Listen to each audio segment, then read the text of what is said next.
Eh ben, bonjour à tous, salut, comment vas-tu? Ça va? Écoute, salut Arnaud, ça va super bien, je crois que je suis très bien entouré, donc je suis content d'être là, merci pour l'invitation, je suis hyper honoré. François, tout va bien?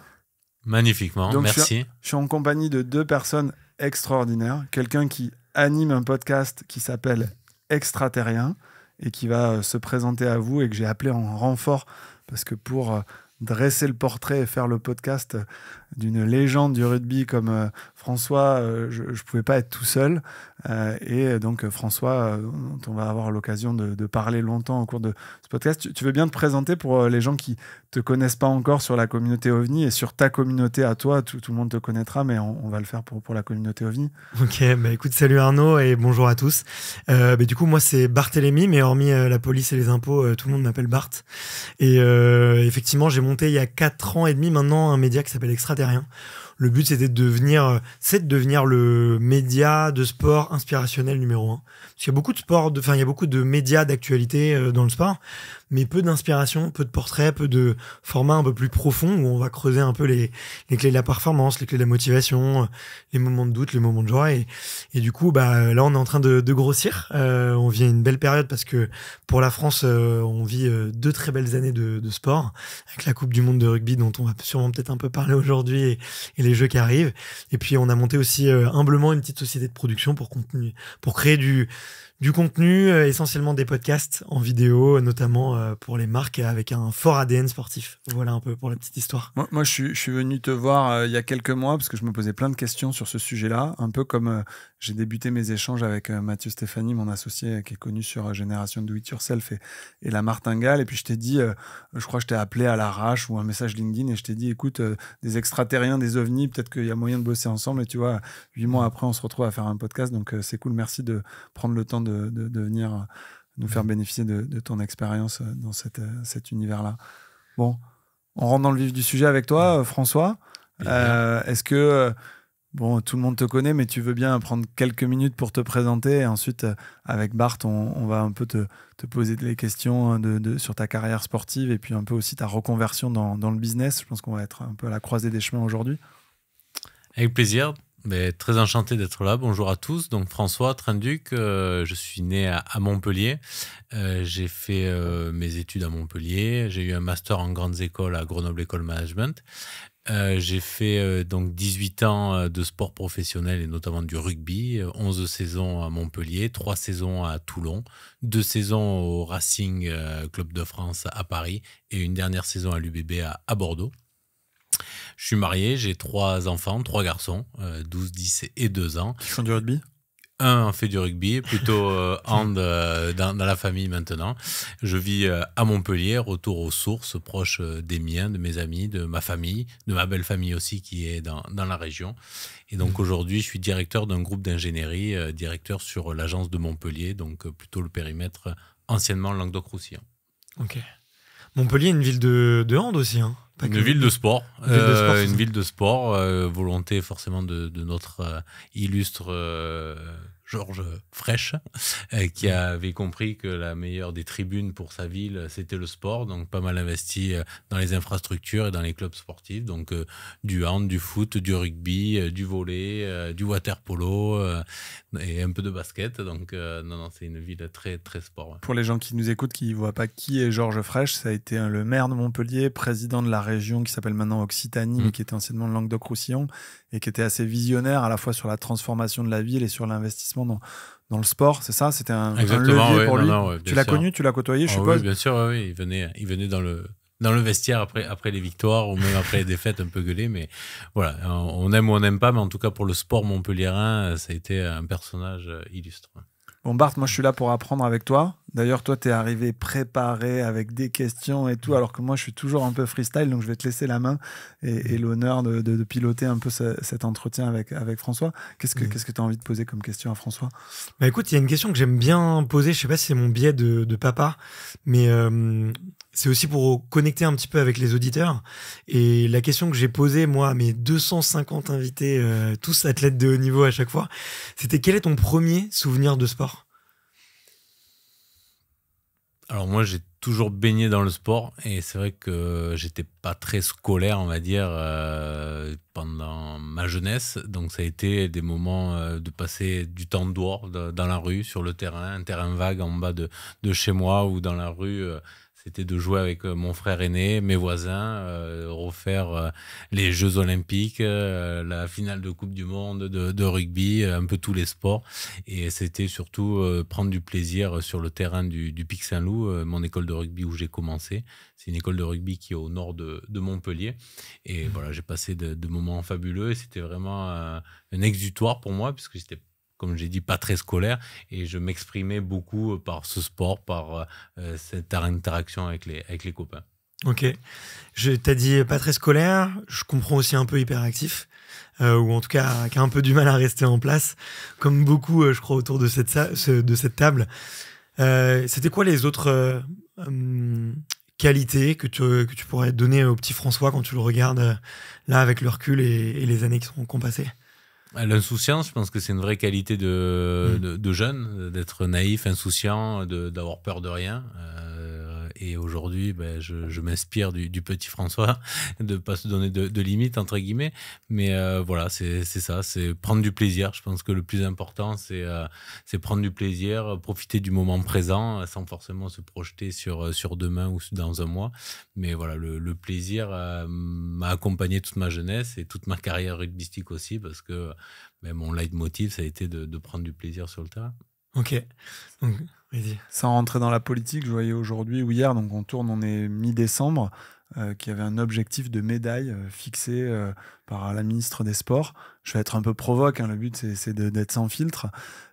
Tu disais que l'école, c'était pas forcément évident. Est-ce que tu trouves qu'aujourd'hui, au niveau de l'école, le sport est suffisamment mis en avant et est-ce qu'on met suffisamment en avant moi, ma femme est prof en collège d'éducation physique et sportive, est suffisamment valorisé. Finalement, on valorise beaucoup les maths, le français, etc. Ou est-ce que, de ton point de vue, toi qui as des enfants qui sont d'ailleurs au collège, et par rapport à ces jeux, cette Coupe du Monde de rugby, on devrait mettre encore plus les bouchées doubles dans le sport? J'espère que j'enfonce pas des portes ouvertes, mais je suis curieux de t'entendre là-dessus. Non, c'est vrai que dans l'éducation, c'est un peu le parent pauvre, l'activité physique. C'est vrai que même moi, quand mes fils me ramènent des bonnes notes en sport, je demande en maths, et quand c'est des mauvaises notes, on demande le contraire. Mais c'est vrai que vous comparez à d'autres pays comme en Australie où toutes les après-midi ils font du sport, je trouve qu'on n'a pas assez d'activités et puis on valorise pas forcément nos sportifs.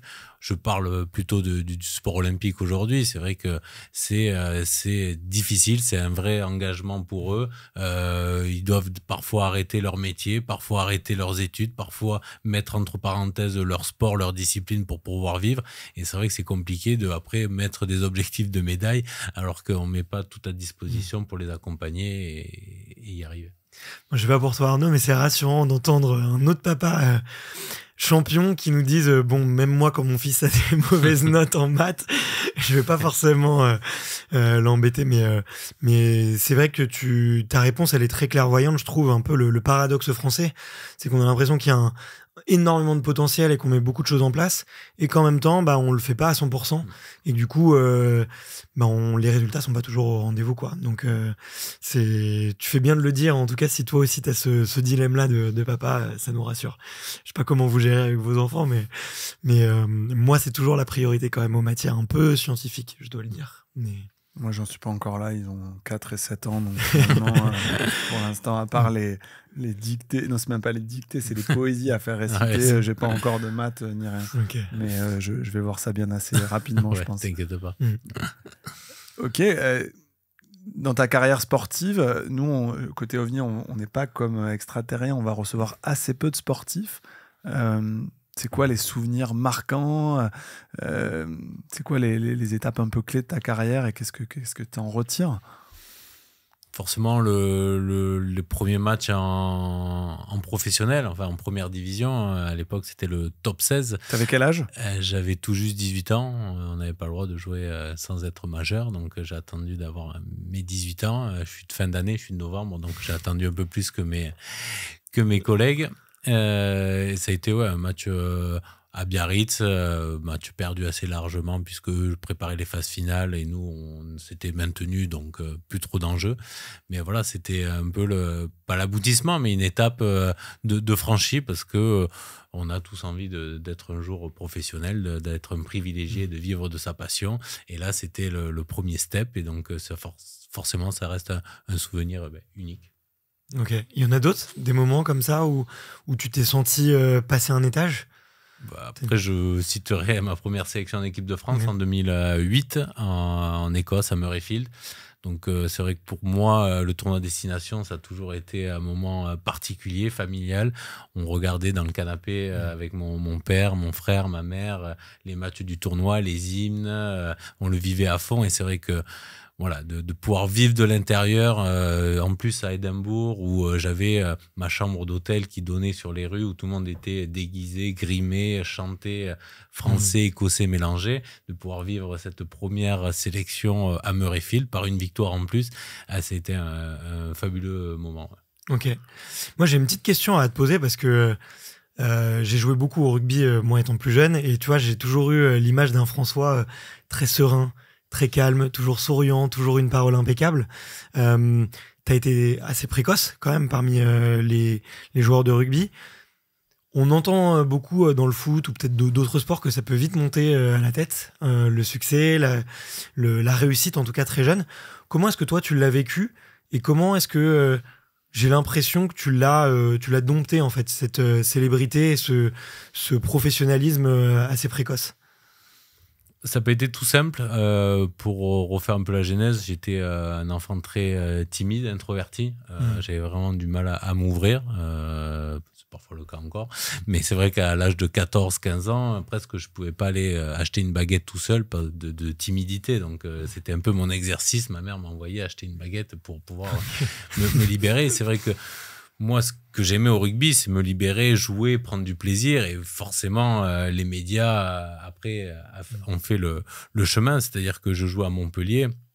Il y avait 2 médias quand je jouais à Montpellier. C'était la femme d'un joueur et le journaliste de Midi Libre. Donc, c'était assez simple de créer du lien, d'échanger. Et c'est vrai qu'à ma première sélection, je suis arrivé à Marcoussis, donc au centre d'entraînement national. Et là, c'était une horde de journalistes. Il y avait 20 caméramans, 20 radios et il dit journaliste papier. Et c'est vrai que là, c'est pas le même monde, quoi. Donc là, ça a été assez dur. Et donc, j'ai dû un peu apprendre sur moi, me libérer, essayer de donner des infos sans trop en donner. Parce que, bon, vous connaissez un peu les rôles de ces journalistes qui peuvent mettre rapidement un titre sur des choses sorties du contexte. Et donc après, j'ai appris, j'ai voulu m'améliorer. Et puis après, comme tu dis, je l'ai dompté et je m'en suis aussi servi. Je me suis même pris au jeu des médias, des échanges, des relations. Donc voilà, ça a mis un peu de temps. C'était pas naturel, mais ça s'est fait plus progressivement que j'ai poussé un peu. Je suis allé chercher dans mes retranchements. Ouais. Ok. Tu dis tu t'es pris au jeu. Est-ce que c'est pas ça le secret de ta réussite aussi, de toujours avoir gardé, tu parlais de cette âme d'enfant, d'être toujours dans le jeu et l'apprentissage? C'est quoi quand tu regardes un peu cette carrière, et on va parler aussi de ce que tu fais dans le business dans quelques minutes, ça a été quoi d'après toi les secrets de ce parcours-là, de Montpellier jusqu'à l'équipe de France? Moi, ce qui m'a toujours aussi alimenté, c'est vivre tout à fond, mais de manière détachée.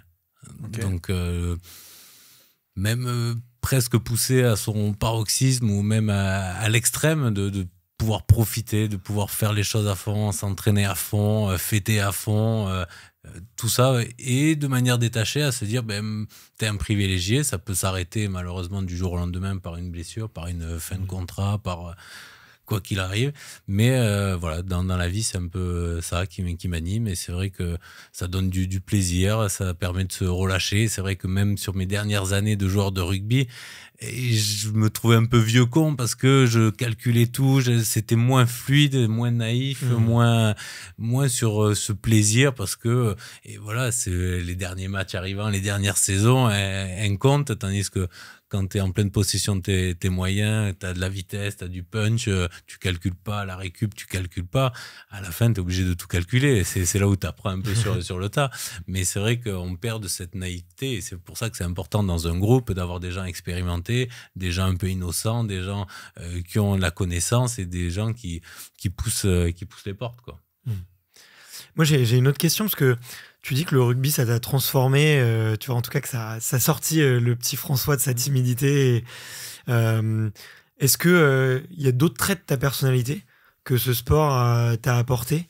Et peut-être que ça fera un peu la passerelle avec ton futur d'entrepreneur, tu vois.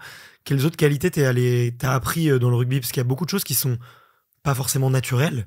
Tu vois, on t'apprend à aller au combat, on t'apprend à être extrêmement solidaire, être très camarade. On t'apprend le respect des coéquipiers, de l'arbitre et de l'équipe en face. Toi, qu'est-ce que tu retiens comme qualité que tu n'avais pas au départ et que tu as appris avec le rugby?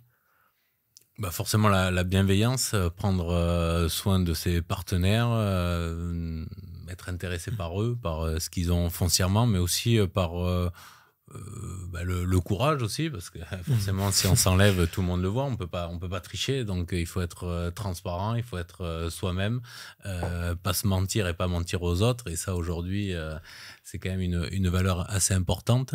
Et puis après la curiosité, donc pas très scolaire, pas très curieux, je savais pas trop ce que j'allais faire de mon parcours scolaire, donc j'ai eu un bac S difficilement.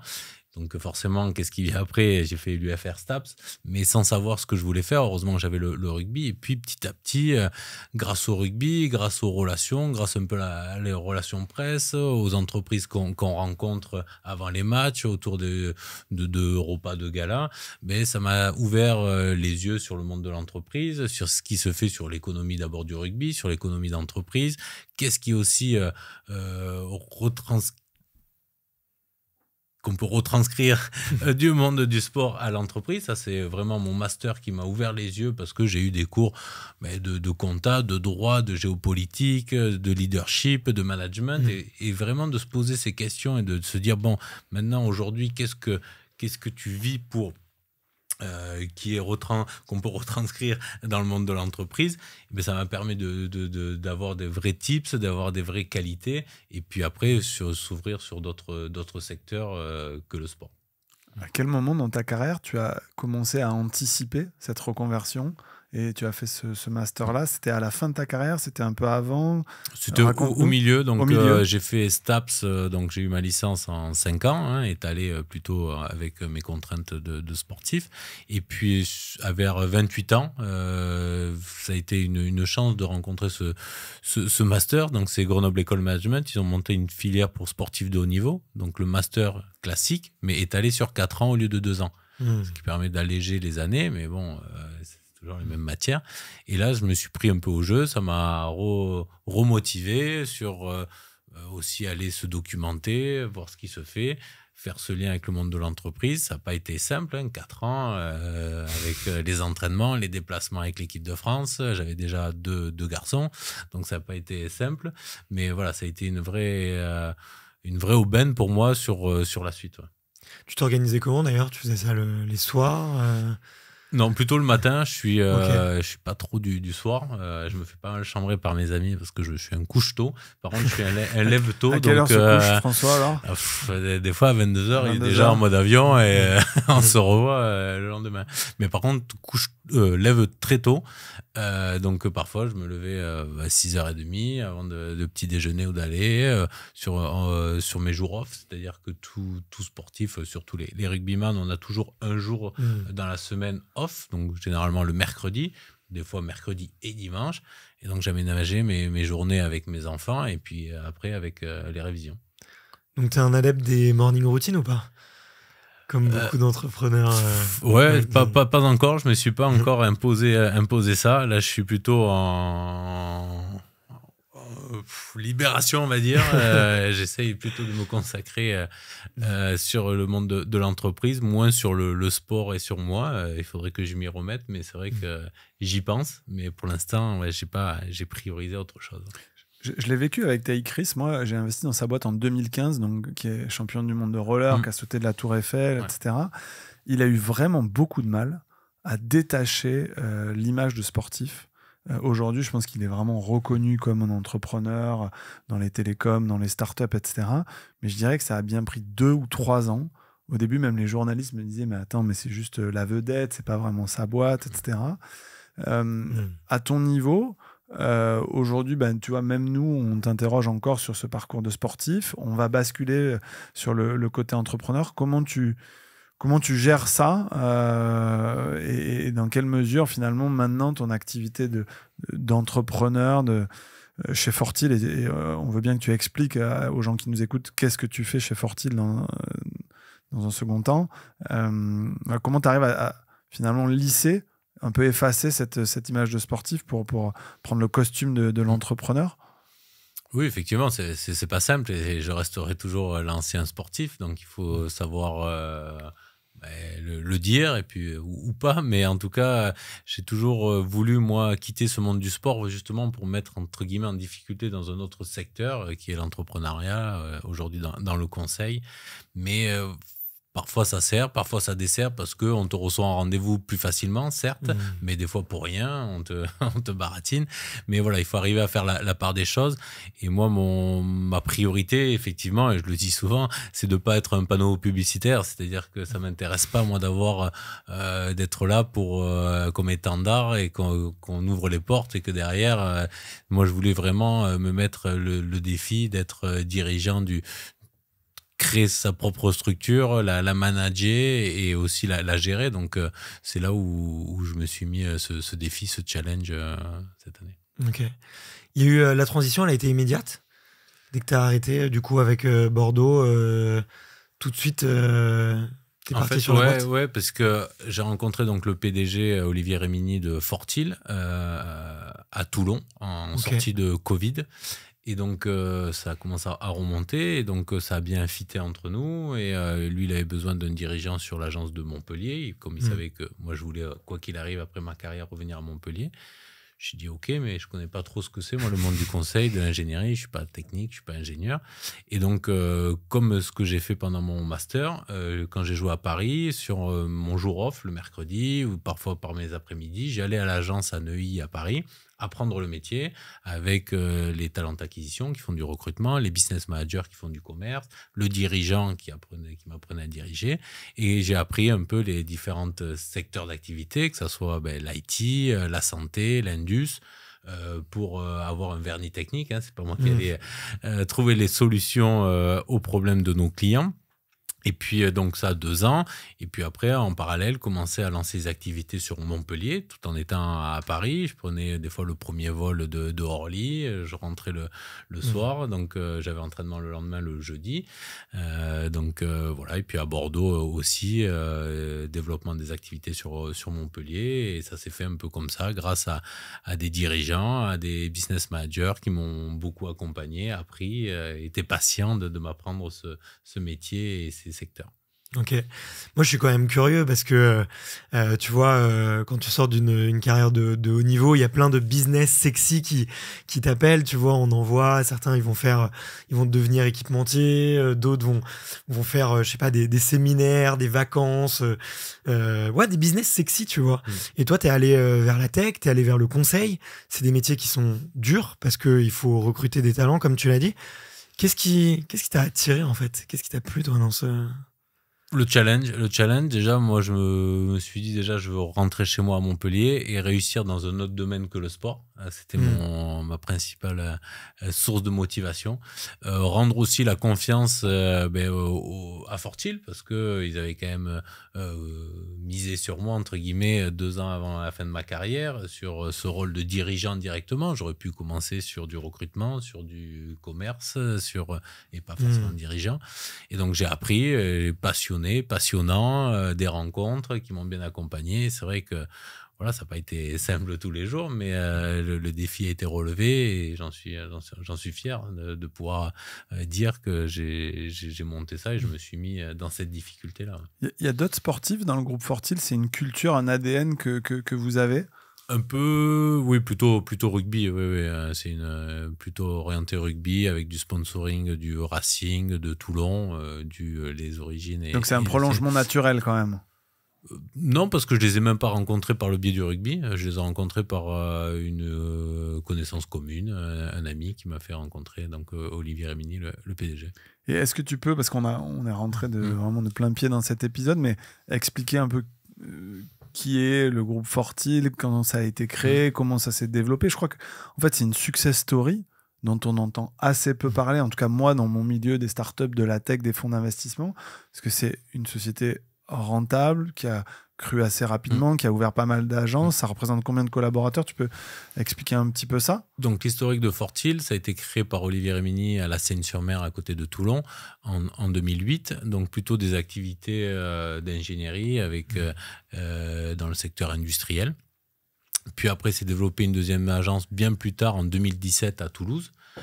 Plutôt orienté sur des métiers de l'informatique, un peu avec les sous-traitants Aéro, Airbus. Et puis aujourd'hui, on compte une vingtaine d'agences en France, 10 à l'international. On vient de passer la barre des 2000 collaborateurs. La force de ce groupe, c'est d'être en fonds propres. Tout Fortil appartient à Fortil. Il n'y a pas de fonds d'investissement, il n'y a pas de dette. Et l'ambition, c'est d'être la plus grande société indépendante d'Europe. De services, hein, bien sûr. Et donc, voilà, des activités dans le secteur de la santé, notamment. Enfin, sur Montpellier, moi, je parle de mes activités, donc très orientées industrie, mais plutôt de la santé. Très peu de grosses industries chez nous.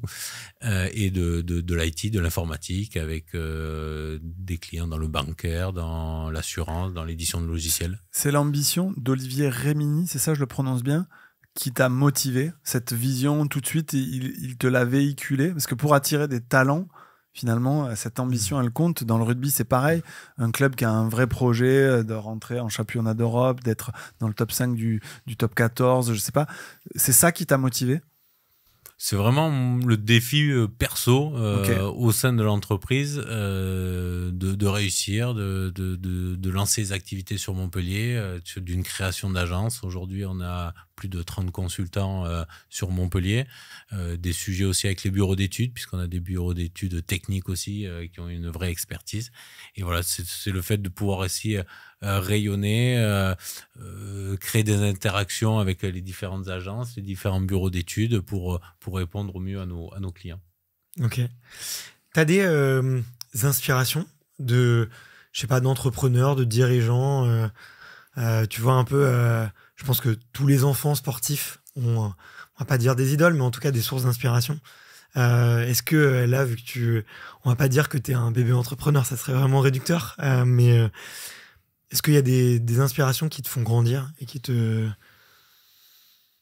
Non, j'écoute pas mal quelques podcasts, quelques lectures, quelques journaux. Je m'inspire un peu de tout le monde. Je prends un peu le meilleur, comme ce que je faisais au rugby. Je prenais le meilleur de Johnny Wilkinson, le meilleur de Diego Dominguez, et je le fais un peu à ma sauce, mais pas une personnalité propre. Voilà, prendre le meilleur de chacun. On a tous des qualités et des défauts, donc essayer de prendre le maximum de qualités. Qu'est-ce qui devient un Johnny Wilkinson? Tu as toujours des contacts avec lui? C'est des gens avec qui tu échanges de justement ce genre de reconversion-là? Raconte-nous. Je crois savoir que c'est une rencontre qui a un peu marqué ta vie et vous avez un lien fort tous les deux. Pour les gens qui nous écoutent, c'est pas inintéressant. Ouais, c'était fabuleux. C'est vrai que je quitte Montpellier après 11 saisons. Je fais le choix de partir parce que j'avais besoin de changement. Voilà, après 11 années, j'aime bien moi bouger, avoir de nouveaux projets, de nouvelles ambitions. Et donc j'avais plusieurs choix. Et c'est vrai que quand je suis reçu par le président avec Diego Dominguez qui était le futur manager et Johnny Wilkinson qui sont deux illustres numéro 10 de niveau international, un plutôt pour l'Italie, l'autre pour l'Angleterre. ben, ça a fait mouche et j'ai pu travailler avec eux. Et c'est vrai que Johnny Wilkinson, je ne parle pas de son parcours sportif puisqu'il a été hors norme, mais aussi en tant qu'entraîneur, c'est quelqu'un de fabuleux. Il communique bien, il se fait facilement comprendre. Dès qu'il dit quelque chose et qu'on le fait, ça marche. Enfin, c'est fabuleux et c'est quelqu'un avec une énorme humilité. Il transpire la confiance et c'est vrai que le lien s'est fait naturellement, et il m'a beaucoup apporté sur notamment le jeu au pied, les passes, sur la technique individuelle, et je sais qu'aujourd'hui il continue beaucoup avec l'équipe d'Angleterre. Il accompagne les numéros 10 ou même tout le jeu au pied pour l'équipe anglaise. Et entraîneur, rester dans le sport ou dans un club, etc., c'est pas quelque chose qui te motivait? Tu voulais avoir cette espèce de rupture. Moi, je considère vraiment la vie comme des chapitres. On en a parlé un peu tous les deux hors antenne. Moi, j'ai été dans la musique, ensuite j'ai fait pas mal de parachutisme, et puis au bout d'un moment, je passe à autre chose et j'ai pas forcément envie de laisser traîner un peu ce. Toi, t'avais pas envie quand même de garder un pied en tant qu'entraîneur, coach, non? Non, c'est vrai que je me suis régalé sur mes dernières saisons à transmettre à des demi d'ouverture plus jeunes ou à des jeunes, tout simplement la transmission. C'est vrai que j'en ai bénéficié moi quand j'étais jeune, que je sortais du centre de formation, j'ai été énormément accompagné par des joueurs. Mais passer le cap sur l'entraîneur, c'est quand même un métier prenant. Être toujours alerte, regarder des matchs, et c'est vrai que moi non, je voulais faire autre chose, je voulais me mettre dans une autre activité, et aujourd'hui en plus c'est une vraie aubaine, mais d'avoir ces week-ends pour moi c'est une vraie chance de pouvoir profiter de sa famille, de ses amis, avoir cette sensation du vendredi soir où on peut déjà profiter et s'ouvrir une bonne bouteille. C'est quand même des choses que je n'ai pas connues durant ma carrière parce que c'était souvent veille de match ou en déplacement, et donc voilà, donc je voulais pas aussi revivre ça, puisque quand tu es entraîneur, tu fais quand même plus d'horaires que joueur, hein, parce que t'as pas cette phase de repos. Mais non, hormis ce planning et aussi ces activités, je n'ai pas souhaité rester dans le sport. Peut-être y revenir plus tard, j'en sais rien, je dis pas. Mais en tout cas, ça a été ma priorité de changer. Ouais. Ok. Moi, je voulais te demander un petit peu sur les passerelles entre le sport et l'entrepreneuriat. Des fois, je trouve ça un peu tarte à la crème, tu vois. Je me dis, je trouve que les gens qui en parlent le plus, c'est ceux qui sont le moins concernés, tu vois, qui ont été ni sportifs ni entrepreneurs. Du coup, j'avais envie de te poser la question, tu vois, toi, c'est quoi aujourd'hui tes points forts en tant qu'entrepreneur et dirigeant? Ah, ça, c'est compliqué à dire, mais en tout cas, l'écoute, l'accompagnement, la compréhension, et puis aussi, moi, ce que je trouve, hein, c'est vrai qu'on parle beaucoup de formation, de choses comme ça, mais aujourd'hui, ce qui compte, je trouve, c'est d'être débrouillard, c'est la débrouillardise, de pouvoir un peu se débrouiller par soi-même, aller chercher les infos, trouver la bonne personne qui pourra nous aider, qui pourra nous faire gagner du temps. Et ça, je sais pas, dans le sport ou dans la vie, on l'apprend comme ça sur le tas. Et c'est vrai que moi, comme j'ai pas une formation d'ingénieur ou d'ingénieur d'affaires, des fois, je fais des choses différemment. Ça marche bien ou pas bien, mais c'est différent et c'est un peu à ma sauce parce que on arrive à faire des choses un peu de manière différente. Ouais. Ok. Je me souviens de Taï Chris qui, au moment où il s'est lancé dans son aventure dans les télécoms, c'était extrêmement compliqué parce qu'il permettait d'avoir 2 numéros de téléphone sur un seul smartphone. Il m'avait dit, mais en fait, je contacte quelqu'un qui me présente à quelqu'un qui connaît un ingénieur télécom, et en fait, il fonctionnait comme ça. Et en fait, au bout de 10-15 rendez-vous, il arrivait à devenir plus expert que certains des ingénieurs télécoms, pour pas les citer, qui bossaient chez Transatel, parce qu'il avait fait le tour du marché. Et comme tu dis, le fait qu'il soit jamais allé à l'école, qu'il ait un peu ce background pas académique, en fait, il fonçait et il contactait des gens, il prenait son téléphone, etc. C'est quelque chose que tu fais aussi aujourd'hui assez spontanément? C'est ça, la résilience, pas avoir peur de l'échec, puisque nous, tous les week-ends, on gagne, on perd, et le lundi, on a entraînement, il faut s'y remettre. Donc, pas lâcher sur de la prospection dans le dur ou dans la prospection de ramification, comme tu dis, d'aller trouver les infos. C'est ce que j'aime, c'est d'aller chercher un peu les infos où personne va les chercher. Et donc, voilà, surtout de ne pas lâcher, parce qu'on peut se dire, bon, ben là, non, il ne voudra jamais nous recevoir, ben on va trouver une autre manière, on va rencontrer une autre personne, ben on va s'y rendre sur place, peut-être qu'il nous recevra mieux. Donc voilà, ça aussi, ça a été une vraie école. Je t'ai pas forcé à venir tourner, mais je t'ai quand même un peu eu. Tu me disais, est-ce que tu peux me mettre en relation avec tel dirigeant, et je vois bien ce côté business développeur chez toi.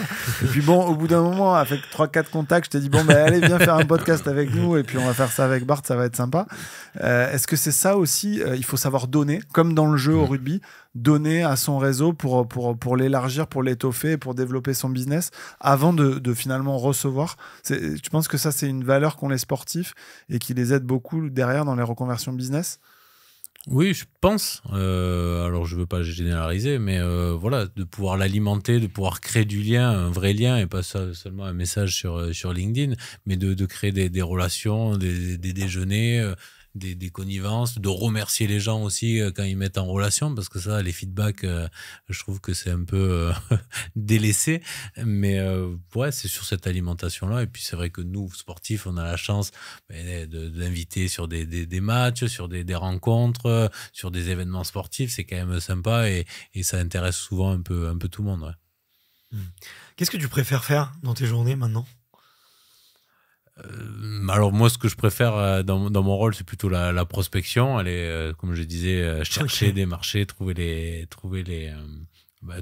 prospects, les clients, trouver aussi au sein de l'entreprise les bons interlocuteurs pour répondre au mieux aux besoins du client. Vous avez des méthodes innovantes, vous faites du scrapping LinkedIn, du gros hacking, c'est quoi les secrets? Non, c'est plus des bases de données, la commercialisation à l'ancienne.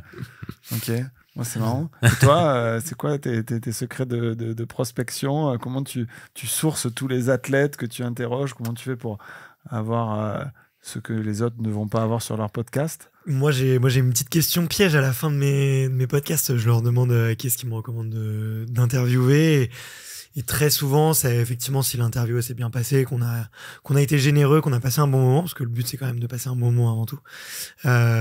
Effectivement, il y a souvent une intro qui est faite. Ouais, donc c'est la recommandation chaude plutôt que la prospection dans le dur, le cold calling. Tu fonctionnes comme ça, toi, aujourd'hui? C'est-à-dire que quelqu'un te recommande quelqu'un, c'est ça que tu mets en avant? C'est ça, ouais, c'est ça, les relations, et pouvoir comment l'aider aussi en retour ou en amont, et pas forcément attendre en retour. Mais c'est vrai que créer ce lien simple, pas forcément sur le long terme, parce que c'est assez compliqué avec tout le monde, mais de pouvoir créer des choses pas figées, quoi, avec un vrai lien. Tu dis t'es un peu à l'ancienne, mais moi je trouve pas, parce qu'en fait je trouve qu'aujourd'hui les gens ils envoient des mails, comme tu dis, ils envoient des messages LinkedIn, mais ils ont un peu peur. Toi, tu décroches ton téléphone, t'appelles, t'envoies des SMS, si on te répond pas et désolé, tu relances. C'est ça, tu penses qu'il faut avoir cette qualité-là, cette ténacité-là dans le business? Ouais, je pense, oui, forcément. Hein, on a tous des vies qui vont à 2000 à l'heure, on oublie de répondre, on passe à côté, on a des mails, des SMS, des téléphones, plein de notifications. Comment tu fais? Alors, tu reçois combien de mails par jour? Je devrais appeler, t'as écrit ça? Mais non, c'est ça, c'est à réussir à s'organiser, à avoir une organisation aussi millimétrée. Ouais. Tu as des petits secrets d'ailleurs d'organisation? Non, je suis le roi de la to-do, donc sur mon bureau il y a quelques post-it, mais sinon quelques rappels aussi, et j'essaye de passer un peu de temps, de relire un peu les choses que je fais dans la journée pour me les imprégner un maximum. Tous les petits tools d'intelligence artificielle, tu vas jouer avec du chat GPT, des choses comme ça pour gagner du temps, ou pas forcément encore? Alors, je me suis pas encore mis professionnellement, mais ChatGPT, en tout cas, je me suis passionné. Ouais, j'ai pas mal. Je me suis fait quelques prompts déjà. Donc, non, je m'y mets à titre perso et plus pour ma gouverne et ma curiosité. Mais je l'ai pas encore mis au service de ma carrière professionnelle. Petite question aussi sur un peu le rôle de leader. Tu vois, est-ce que vis-à-vis de tes collaborateurs, il y a une forme tout de suite un peu de respect ou d'impact que tu arrives à mettre avec eux? Est-ce que c'est, quand tu te compares peut-être avec d'autres directeurs d'agence, tu vois, est-ce que vous avez le même type de discours, ou là aussi tu te dis que tu es un peu différent dans ta façon de motiver et de gérer les troupes? Non, je pense que j'y mets ma touche, donc ça doit être forcément différent avec mes mots, mon engagement et ma méthode. Donc effectivement, ça doit être différent. Alors est-ce que c'est mieux ou pas mieux? Je pense pas, je sais pas, mais c'est différent, ouais, ça c'est sûr, puisque voilà, moi je viens pas de ce milieu de la tech ou de l'ingénierie, mais voilà, j'essaye d'embarquer les gens avec moi, à créer du lien, à se dire les choses et puis voilà, à faire les choses que je dis surtout. Ok. Comment tu fais pour embarquer les gens? Donc, quand tu as lancé cette structure à Montpellier, Fortil, tu étais seul. Tout de suite, tu as recruté 4, 5, 10. Vous êtes combien aujourd'hui? Plus de 30. Plus de 30. Comment tu as fait pour embarquer ces gens-là, ces 30? C'est quoi justement la culture, les valeurs que tu as mis autour de cette équipe de 30? Parce que quand on s'est vu, moi je crois qu'il n'y avait rien, parce que la première fois, tu étais encore à Bordeaux, et tu faisais les allers-retours, donc tu étais seul finalement pour monter ça. Comment tu fais pour passer de 0 à 30, finalement créer cette équipe from scratch? Bien s'entourer déjà d'une équipe qui a envie de passer toutes les épreuves. Donc c'est ce que j'ai pu faire sur la partie, on va dire, back-office, recrutement et commerce. Ça a été vraiment cette équipe qui m'a accompagné cette année où on a fait cette réussite. Donc, c'est surtout les embarquer, les motiver, jouer avec aussi leur motivation, leurs doutes, leurs craintes, puisque sur une année, c'est impossible d'être à fond. Et donc, de pouvoir les accompagner un peu plus ou de leur donner leurs responsabilités. Et je pense que c'est un peu cette idée-là de les responsabiliser, des fois peut-être un peu trop, mais de leur donner en tout cas, comme si c'était leur entreprise, leur clé. Moi, je suis là juste pour les pousser, les tirer, les accompagner, mais qu'ils soient vraiment porteurs du projet. On a défini la stratégie ensemble, la vision, les objectifs, les étapes à mi-parcours. Est-ce qu'on est bien, pas bien? Qu'est-ce qu'on fait de mieux? Donc, c'est un peu créer ce lien et leur donner la parole et prendre possession de l'agence, parce que je ne suis pas, moi, juste directeur et il n'y a pas que moi, quoi. Et ta grille de lecture au moment du recrutement, c'est quoi? C'est quoi les questions que tu poses? Quels sont les signaux que tu écoutes pour prendre ou ne pas prendre quelqu'un? Tu regardes ce qu'il fait du sport, pas de sport? C'est pas évident, ça. C'est pas évident. C'est pas une science exacte. Une heure et des fois par visio, c'est toujours très complexe. Mais non, c'est compliqué. C'est vrai que j'essaye de challenger, mais bon, ouais, rien ne vaut le terrain ou un essai ou quelques jours passés, ça se voit assez rapidement. Il y a des gens qui sont partis, que tu avais recrutés, ça s'est bien passé, mal passé, ça s'est fait... Enfin, moi, on était il y a quelques semaines avec les fondateurs de Brico Privé, et un des fondateurs disait... Il y a 3 cas de figure. Alors, je vais peut-être en oublier un dans les 3, mais je vais essayer de me souvenir. Il s'est passé tellement de choses depuis. Il disait, il y a des profils qui ne veulent pas.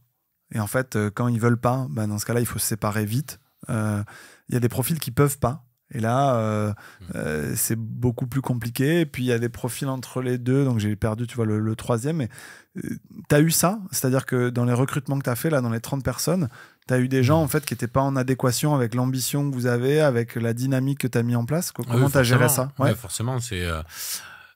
par notre modèle, on limite le turnover, mais il y a toujours pas mal de turnover dans ces sociétés. Il est de l'ordre de combien? 10%?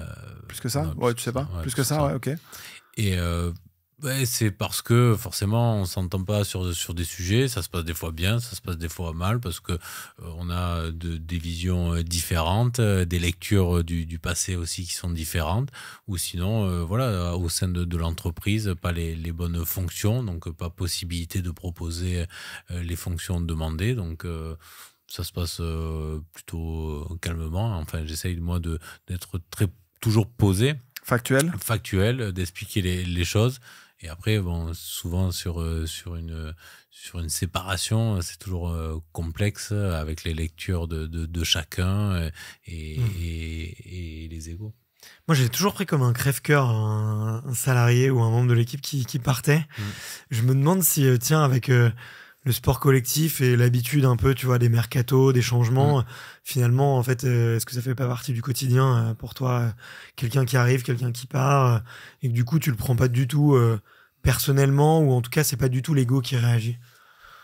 Non, mais ce que j'ai dit récemment à mon équipe, c'est qu'on n'est que de passage sur les sociétés, sur cette terre aussi. Donc, Voilà, moi j'ai toujours eu un affect et c'est vrai qu'à Montpellier, ça a toujours été, comme tu as dit, un crève-cœur de voir partir mes potes alors que je savais peut-être qu'ils avaient plus le niveau à un moment donné ou qu'ils jouaient moins. Alors moi je voulais être au plus haut niveau avec tous mes potes. Donc au bout d'un moment, Fabien Galtier, il m'a dit, t'es bien gentil, mais bon, on va pas y arriver. Mais c'était mon cheval de bataille et quand j'étais capitaine, c'était un peu nos discussions, mais c'est vrai que non, on s'habitue pas à se séparer de personnes, c'est toujours un déchirement parce que si on l'a recruté, c'est qu'on pensait que c'était la bonne personne, on a toujours cette remise en question puisque les torts sont souvent partagés et donc non, c'est toujours un crève-cœur et c'est toujours compliqué, c'est la partie la plus dure sur ce métier-là.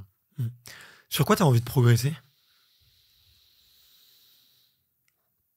Bonne question. Sur l'ouverture encore, être encore plus curieux.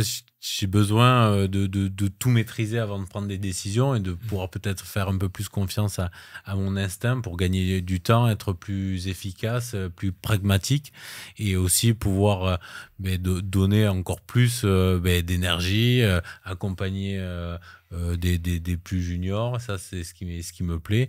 Et donc, la connaissance du métier, pour l'instant, je ne l'ai pas encore à 100%.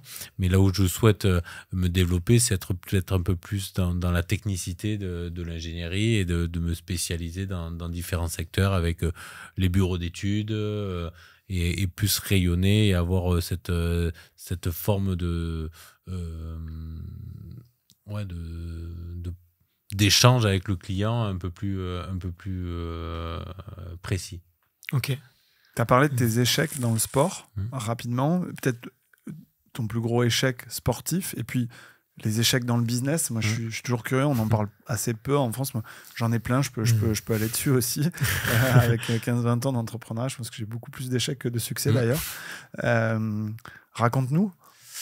L'échec, forcément, ça fait partie du sportif. Hein. Ça fait 18 ans que j'ai fait du sport, donc des défaites, des contre-performances, des matchs ratés, des blessures, du doute. Et c'est vrai que la période la plus compliquée pour un sportif de haut niveau, c'est le doute. Et la tienne, ça a été quand ? Ça a été... je suis revenu, je suis reparti. Ça a été... il y en a eu plein, hein, la blessure, l'équipe de France, tu pars, tu reviens, t'es pas sélectionné. Quand t'es pris, on reproche tes qualités. Donc t'as la tête un peu à l'envers, tu sais pas pourquoi t'es pris. Des matchs ratés avec l'équipe de France.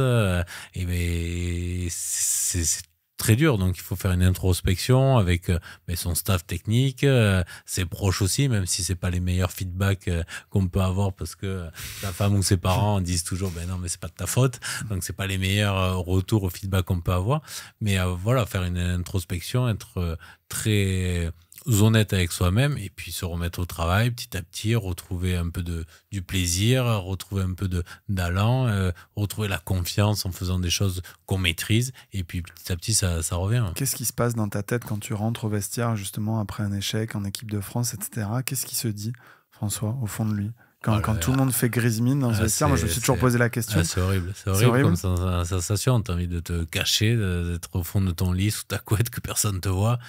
Et non, il faut assumer. Donc, c'est très dur. Ouais. Non, physiquement, c'est quoi? C'est la boule au ventre, c'est le cœur lourd. Ouais, c'est ça, les jambes coupées.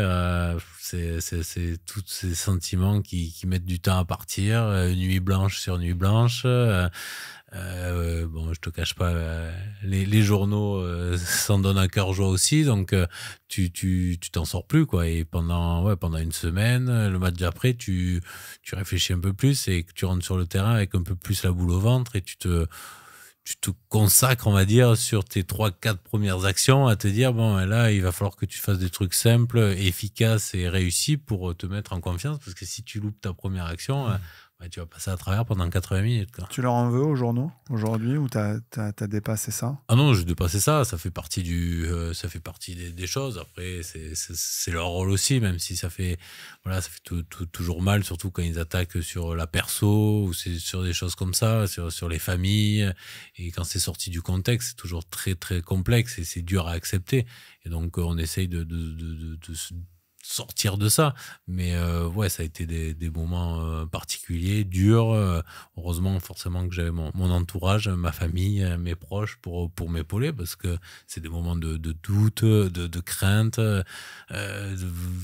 envie de tout foutre en l'air, quoi, de vraiment dire, bon, mais ça va, j'ai fait ma carrière, je peux arrêter, j'ai envie de faire autre chose et puis avoir ce sentiment-là. Mais voilà, cette passion, ce privilège, cette excitation de pouvoir faire de ce sport ou de jouer devant 80 000 personnes, ça nous remet rapidement la tête à l'endroit. Vas-y. Non, vas-y, je t'en prie. Mais merci pour ce partage. Tu sais, là, on vit un peu un hiver dans la tech, avec une crise des financements, il y a moins d'argent sur le marché. Et en fait, c'est vrai que, un peu dans la même manière que tu l'exprimes dans le sport, moi, j'ai connu cet écosystème French Tech qui a vraiment beaucoup grossi. Il y a des levées de fonds qui font la taille de mon fonds. Ce n'était pas le cas il y a 10 ans. Tu vois, moi, on va faire un fonds de 30, 35, 40 millions. Il y a quelques années, pour lever 40 millions, c'était impossible. Et puis, dans les années 2017, 2018, 2019, 20, 21, c'est devenu la norme, des méga levées et tout. Là, la fête est un peu finie. Il n'y a que les vrais qui restent. Et c'est vrai que c'est dur, je trouve, voir les médias un peu s'en donner à cœur joie et tacler les entrepreneurs qui réussissent pas. Sauf que, en fait, bah ouais, ok, j'ai levé 50 millions, bah ouais, le marché s'est retourné. Je discutais avec un ami là, qui était sur un business très lié au contexte, qui avait levé 13 millions, qui avait racheté un concurrent. C'est un des meilleurs entrepreneurs que je connaisse. Puis t'as le Covid qui passe par là. Je veux dire, il doit passer de 150 à 30 collaborateurs. Le mec, il survit, etc. Et c'est sûr que c'est dur. Et comme toi, hein, quand il rentre au vestiaire, c'est horrible. Et en fait, c'est vrai qu'aujourd'hui, moi, ce que je recherche chez les entrepreneurs que je finance, c'est cette résilience et où je me dis, OK, ce mec, il va pouvoir traverser la tempête avec ses clients, avec ses équipes. Et j'ai l'impression que quand tu le racontes, c'est un peu ce que tu as fait. Et je trouve ça chouette que tu le partages avec autant de simplicité. Donc, merci pour ça. C'est un beau moment et j'espère que les gens qui nous écoutent le ressentiront. Toi, tu avais d'autres questions que tu voulais poser à François? On arrive quasiment à 50 minutes. On s'était laissé une petite heure de discussion. Non, mais en tout cas, merci pour ce partage parce que, comme je te disais en début, tu dégages beaucoup de sérénité, de calme, de confiance aussi. Moi, je te voyais en tout cas le gamin joueur, tu vois. Bon, j'ai que 4 ans de moins, mais quand même, tu vois, en termes de kilos, je pense que je me sentais plus petit. Mais on voit qu'il y a le doute aussi, en fait, même chez les plus grands champions, même chez les grands entrepreneurs, en fait, il y a toujours des zones grises, des périodes beaucoup plus difficile à passer. Et je pense que, ouais, comme tu l'as très bien dit, la résilience, ça fait partie des qualités à développer et pour traverser les crises et les moments plus difficiles. Si tu devais donner un conseil, peut-être on pourrait terminer là-dessus, mais un conseil au François qui a envie de se lancer dans l'entrepreneuriat, et que tu as envie de lui faire gagner du temps à ce François, tu as envie de lui faire éviter quelques petits moments difficiles, qu'est-ce que tu lui dirais? Je suis un peu dans cette période, donc j'ai pas mal d'idées de projets dans la tech, mais en tout cas, ouais, de s'entourer déjà des bonnes personnes, parce que, ça fait gagner du temps, et 2, ça fait passer des moments un peu plus sympas. C'est vrai qu'on fait tous des métiers, des choses pour aussi quand même prendre du plaisir. Ça revient au petit François qui était sur les terrains de rugby, c'est de prendre du plaisir, de se régaler et de passer des bons moments. Après, si ça réussit, c'est quand même mieux, hein. Mais voilà, de pouvoir bien s'entourer et de rien lâcher, bien cibler un peu ses objectifs, faire un plan d'action et avancer, et contre vents et marées, croire à ses rêves. Allez. C'est un super mot de la fin. Merci beaucoup François d'avoir participé à ce podcast avec nous. Merci Bart. Donc on peut nous retrouver sur Extraterrien et sur OVNI. Ça sera un épisode un peu spécial, mais merci de m'avoir donné un petit peu ce coaching accéléré comme le fait mon associé Mathieu Stéphanie. On rend l'antenne. Merci beaucoup François. À très bientôt. S'il y a des gens qui cherchent à te joindre, c'est quoi le plus simple? Parce que ils veulent te soumettre un projet de business, parce que ils sont intéressés par ce que vous faites avec Fortil. C'est LinkedIn, tu es assez réactif, tu réponds. Chouette. Bon, vous pouvez aller sur la page LinkedIn de François et faire le test pour voir s'il vous répond. Merci à tous. Merci. À bientôt.